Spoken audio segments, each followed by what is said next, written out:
Okay, let's not sugarcoat this. Something about Meghan Markle and her fascination with the royal family is just intense. And no, we're not talking about a sweet little crush on fairy tales or tiaras. We're talking full-blown obsession, the kind that simmers for years. Long before Prince Harry was even in her contact list, Meghan was already knee-deep in royal lore. And if you think she just happened to fall for a prince, think again. This woman didn't just walk into royal life blindfolded. Oh no, she came prepared with mood boards, blog posts, and probably a secret Pinterest board dedicated to Princess Diana and Catherine Middleton. Let's rewind a bit. Back in 2011, Meghan marries her first husband, Trevor Engelson.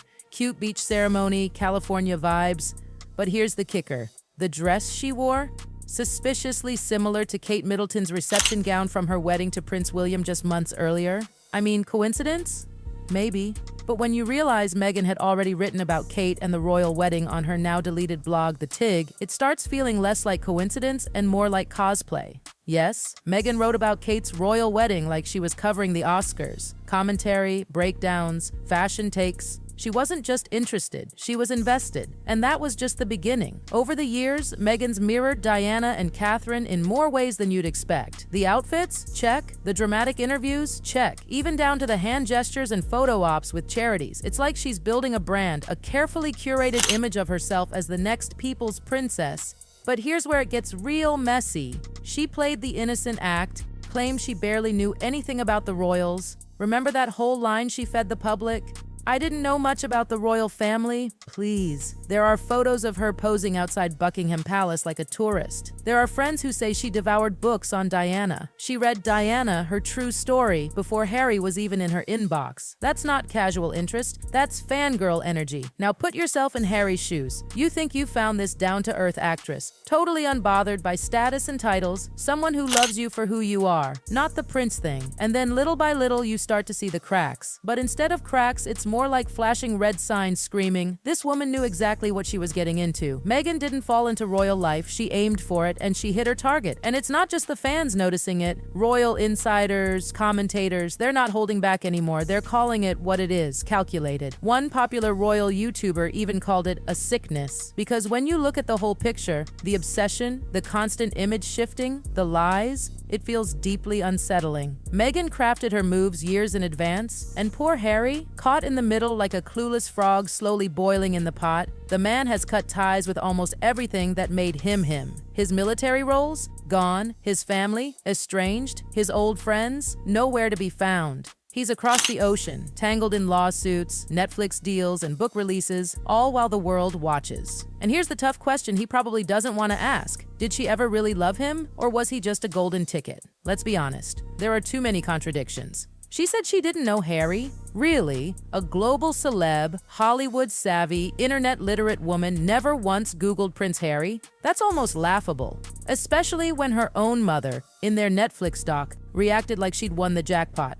Oh my God, the moment Meghan said she was dating Harry. That's not the reaction you get when someone brings home a random guy. But Meghan wasn't just bending the truth, she was rewriting it. Said she didn't get help adjusting to royal life, but staff have come forward with stories of outrageous demands and diva behavior. Said she was silenced, but somehow managed to run a blog, do interviews, and control her image down to the filter. Said she was bullied, yet reports suggest it might have been the other way around. And while all this was happening, Harry lost piece after piece of himself. It's manipulation, sure, but the sneakiest kind. The kind that looks like love and support until it's too late to turn back. Here's what really stings. If Meghan had just been honest, this wouldn't even be a scandal. If she'd come in like, yeah, I've admired Diana, I've read the books, I've always thought royal life was fascinating. Boom, done, respectable, relatable even. But instead, she played the I'm new to all this card over and over again. And that fake innocence? That's what soured everything. Because when you start a story on a lie, the ending never lands right. Now the public's catching on. The press isn't buying the victim story as easily. Harry? He looks more tired than ever. Bags under his eyes, smiles that don't quite reach, interviews that feel rehearsed, like a man dragging around emotional baggage he doesn't have words for. And deep down, maybe he knows. Maybe he knows the woman who said she didn't know anything actually knew everything from day one.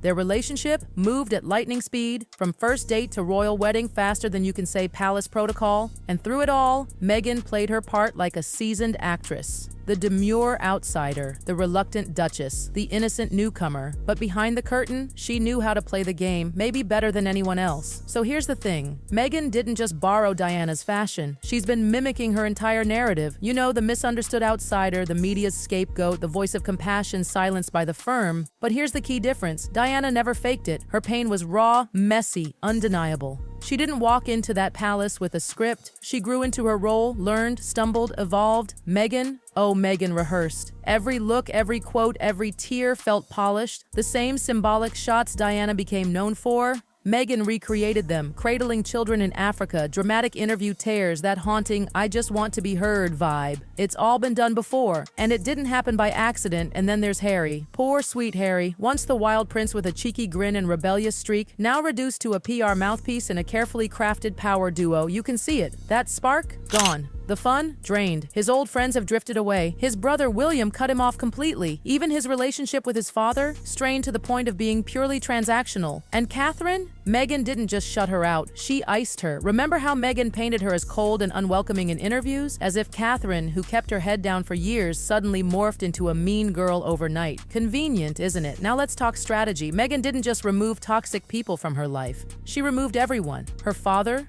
Gone. Siblings? Discredited.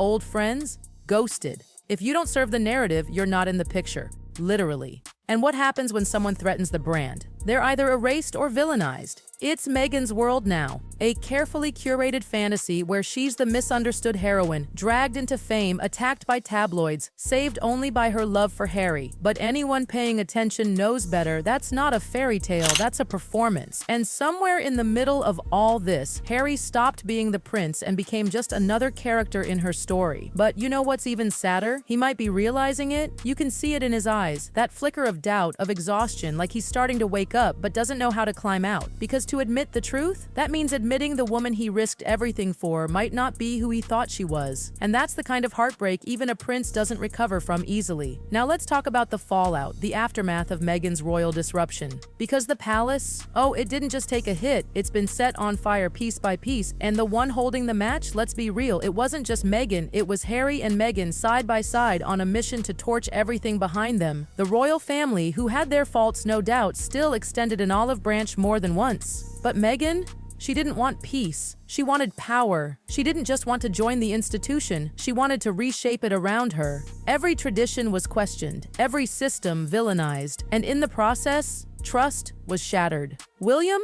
He didn't just draw a line. He slammed the door. The same brother who once walked behind their mother's casket with Harry in silent pain now can't even speak to him. Why? Because William sees it. He sees the manipulation, the lies, the chaos that follows wherever Meghan's story goes. And he's not letting that near his family. Not again. Not ever. And let's not forget Catherine. Elegant, composed, the one who always stayed silent through the storms. Meghan painted her as cold, distant, a passive-aggressive rival. But anyone who's been watching the royals knows Catherine's grace under pressure is what kept the palace from falling apart during its darkest hours. She didn't fight back. She just stood taller. And in that silence, she said more than Meghan ever could. But Meghan's circle? Oh, it's curated tighter than a Vogue cover. Only the loyal make it in. Only the useful stay. And when you're no longer beneficial to the story, you're out. Ask her dad. Ask her half-siblings. Ask her childhood friends who haven't seen or heard from her since the wedding bells stopped ringing. And Harry. Poor Harry. He traded palaces for Hollywood, duty for documentaries, and history for hashtags. He lives in a mansion now, sure, but one that costs more than they can realistically sustain. And what do they produce? Content, drama, carefully lit interviews with pre-approved questions. But the views are dropping, and so is the sympathy. Because the audience isn't stupid, people are starting to see through the act. They built a brand on breaking free. But now they're stuck